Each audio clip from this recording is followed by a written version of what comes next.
Spoštovani, v Danijelovi knjigi Stare zaveze je zgodba o lepi Suzani, ki jo reši smrti modri Danijel.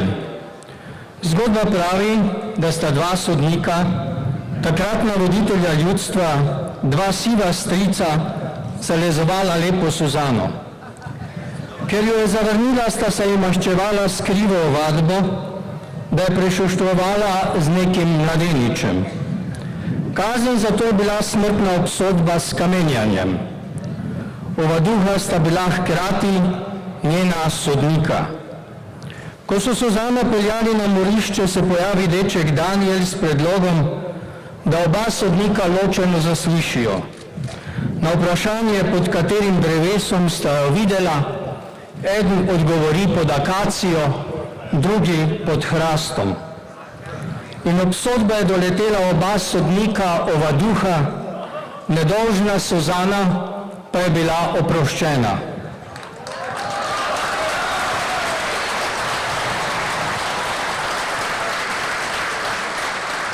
Nauk te zgodbe je, da stivi strici marsikje še vedno zavajajo ljudstvo in spravljajo ovadbe nad nedolžne žrtve. Razlika med razsodbo pred več kot 2000 leti in našim časom pa je v tem, da je takrat štel znani kraj, pod katerim drevesom,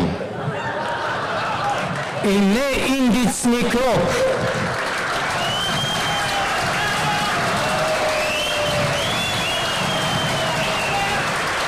In ne indicni krog, kot nas o njem želi podučiti pravniško pero v prejšnji sobotni prilogi Dela. Indicna sodba bi naj med drugim temeljila na intimnem prepričanju sodnikov, da je njihova sodba edina pravilna, saj so, tako pisec, citiram, zavezani pravilom logičnega sklepanja, življenjskim izkušnjam, vrednotam, spoznanjem drugih strok, konec citaca.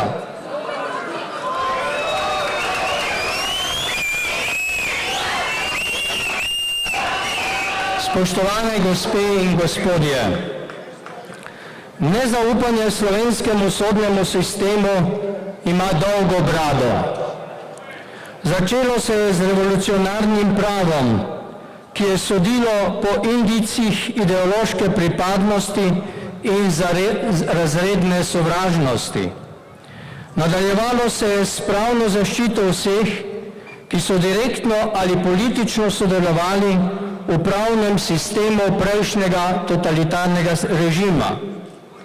Stopnjevalo se je z razglasitvijo drugorazrednosti zločinov storjenih po drugi svetovni vojni z najvišjega državnega vrha.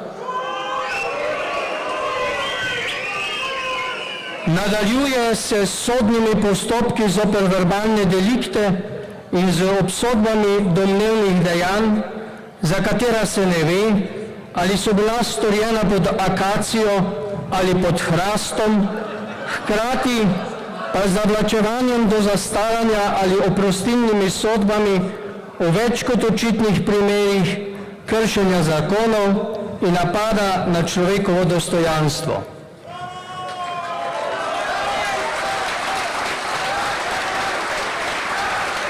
Nadaljuje se s kadrovskimi rešitvami, ki so polne dvomov in pristranske preteklosti ter sedanjosti, ko se tožilec in obsojenec sprehajata po mestu in ko sodnica veselo pleše odeta v komunistične simbole.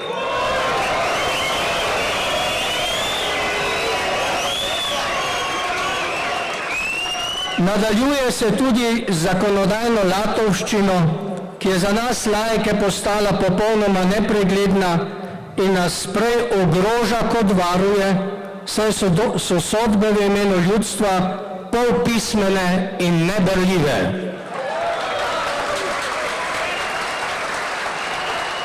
Iz vsega tega izhaja logični sklep, da na življenjske izkušnje in vrednostni red, ki obvladuje domnevno pravno državo, spravlja v resen metodični dvom. Da smemo dvomiti o tem, da živimo v pravni in v svoji državi. Da smemo dvomiti o tem, da so sodniki pošteni. Da smemo dvomiti o tem, da nas vodijo izvoljeni politiki in ne strici iz ozadja. Da smemo dvomiti o tem, da se z demokratičnim družbenim redom v Sloveniji resno misli.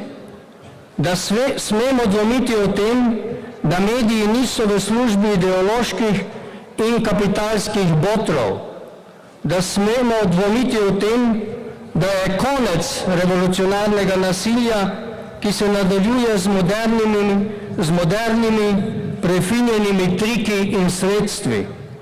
Da smemo dvomiti o tem, da si nihče ne želi restavracije starega režima.